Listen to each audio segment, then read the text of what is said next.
કલાકાર માયાભાઈ આહિરનો એક video viral થયો છે। રાજ્યમાં ચાલતા હાઈ વોલ્ટેજ કોન્ટ્રોવર્સીમાં સૌપ્રથમ આડકતરી રીતે પ્રતિક્રિયા આપી હોય તેવો આ વિડિયો વાયરલ થયો છે।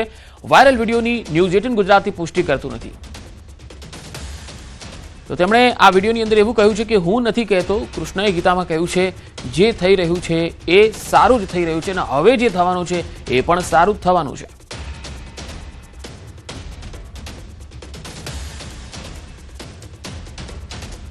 જોશોનું ફ્રેશ हुई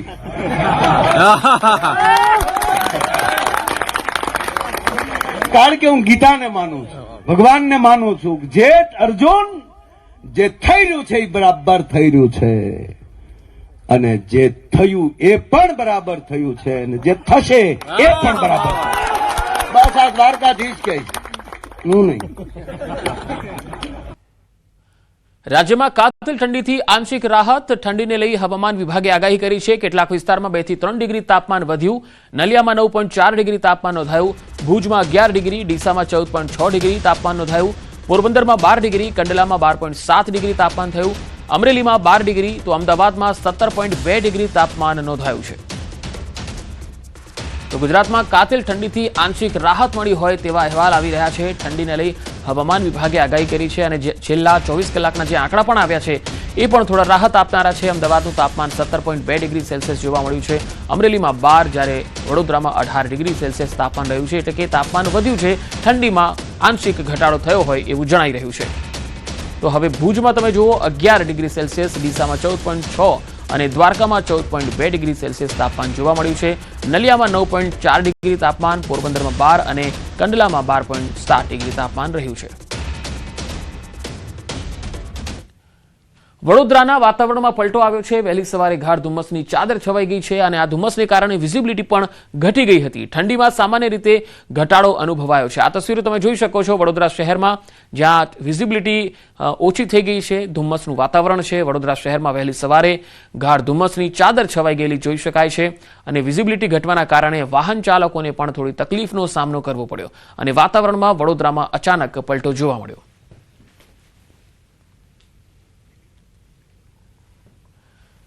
જમ્મુ કાશ્મીરના ગુલમર્ગમાં હેલિકોપ્ટર સેવા પ્રવાસીઓ માટે મુખ્ય આકર્ષણનું કેન્દ્ર બની।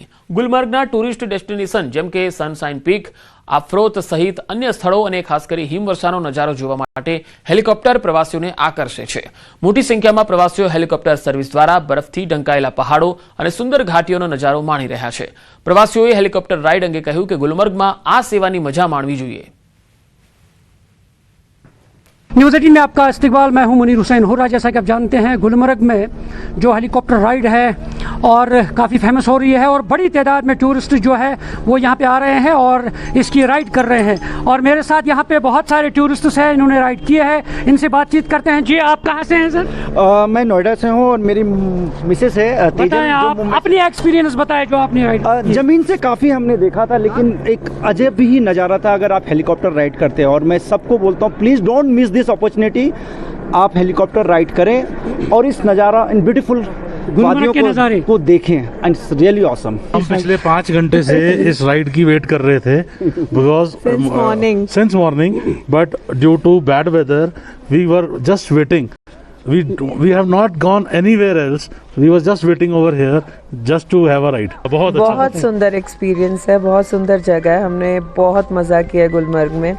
सबको आना चाहिए। Kashmir is very safe, very beautiful. Please come and enjoy.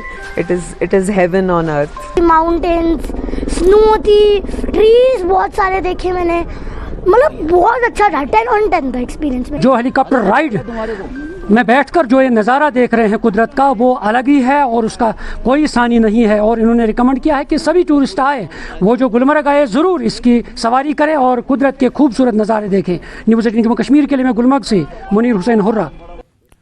કુદરત જ્યારે મન મૂકીને વરસે છે ત્યારે પૃથ્વી પર કેવો નજારો સર્જાય છે તેનું જીવંત ઉદાહરણ એટલે આપણું કાશ્મીર, જેને આપણે ધરતીનું સ્વર્ગ કહીએ છીએ। અત્યારે દૂધ જેવી સફેદ બરફની ચાદરમાં આ કાશ્મીર લપેટાઈ ગયું છે। શ્રીનગરથી લઈને ગુલમર્ગ સુધી જ્યાં નજર નાખો ત્યાં બસ બરફ જ બરફ દેખાય છે। રસ્તાઓ અને ગલીઓનો નજારો। શ્રીનગરના રસ્તાઓ અત્યારે રસ્તા નથી રહ્યા, પરંતુ બરફના એક લાંબા પટ્ટા બન્યા છે। વાહનોની અવરજવર થંભેલી છે અને રસ્તા ઉપર બરફના થર એટલા જાડા થઈ ગયા છે કે જાણે કુદરતી રસ્તા ઉપર બરફ કાર્પેટ બિછાવી દીધી હોય। સ્થાનિક લોકો અને પ્રવાસીઓ આ નજારાને કેમેરામાં કેદ કરી રહ્યા છે. વૃક્ષો લીલાછમ દેખાતા હતા અને આજે તેમની ઓળખ બદલાઈ ગઈ. ચિનારના પાન હોય કે દેવદારના ઊંચા વૃક્ષો, દરેક ડાળી પર બરફના સફેદ પડ જામી ગયા છે. જાણે લીલોતરી ગાયબ થઈ ગઈ હોય અને કુદરતે સફેદ વસ્ત્રો ધારણ કરી લીધા હોય એવા દ્રશ્યો સર્જાયા. બગીચાઓમાં ફૂલોને બદલે હવે બરફના ગોળા ખીલ્યા હોય તેવું લાગે.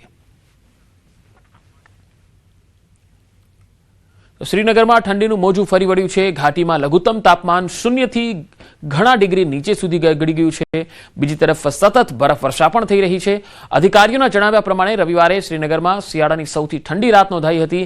સ્થાનિક હવામાન વિભાગે અહેવાલ આપ્યો છે કે શ્રીનગરમાં લઘુત્તમ તાપમાન 0 થી 3.2 ડિગ્રી સેલ્સિયસ હતું, જે આ સિઝનની અત્યાર સુધીની સૌથી ઠંડી રાત હતી. તો જમ્મુ કાશ્મીરમાં વૃક્ષો પર જામ્યા બરફના થર. હવેના જે દ્રશ્યો છે આ જુઓ. જમ્મુ કાશ્મીરમાં ઠંડીનું મોજું ફરી વળ્યું છે. ઘાટીમાં લઘુત્તમ તાપમાન 0 થી ઘણા ડિગ્રી નીચે થયું છે.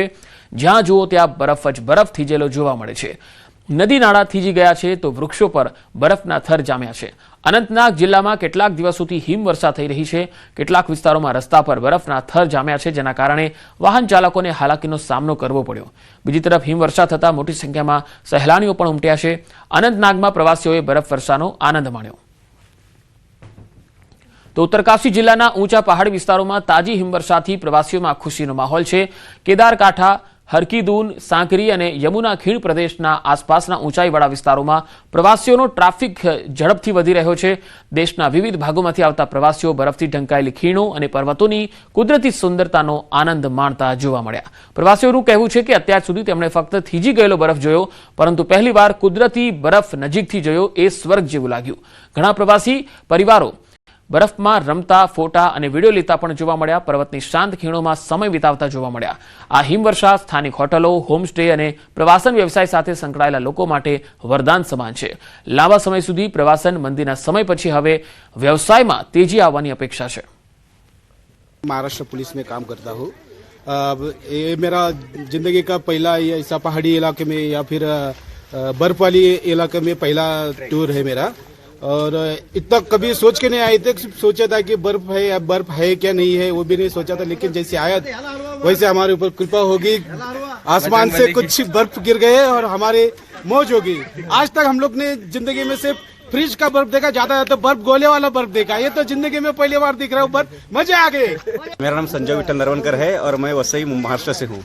कितना एंजॉय कर रहे हैं आप बर्फबारी बहुत ही मतलब ना एक जन्नत जैसा लग रहा है जो हमने पहली बार देखा है, जिसमें हमने टोटल हमारे 11 लोग हैं जो हमारे वसई से आए हैं यहाँ पे. और हमें ऐसा लगने रहा था कि इतना बर्फ रहेगा, लेकिन हम सोच रहे थे कि बर्फ मिलेगा कि नहीं, लेकिन जब जो कल से स्टार्ट हो गया दोपहर से, तो ऐसा हो रहा है कि मतलब और एक हाँ एकदम जन्नत से बात है. दूसरा फील है कि हमने हमारे सब जो बैग वगैरह सब के ऊपर रखे थे और हम ऐसे ही है, मतलब हाथ में ग्लोव्स वगैरह कुछ नहीं है, फिर भी एंजॉय कर रहे हैं. और कल भी हमने दूसरी जगह मतलब जहाँ पे हमारा स्टे था वो छोड़ के दूसरी जगह हमने स्टे लिया था, लेकिन उधर ही बहुत मजा आया.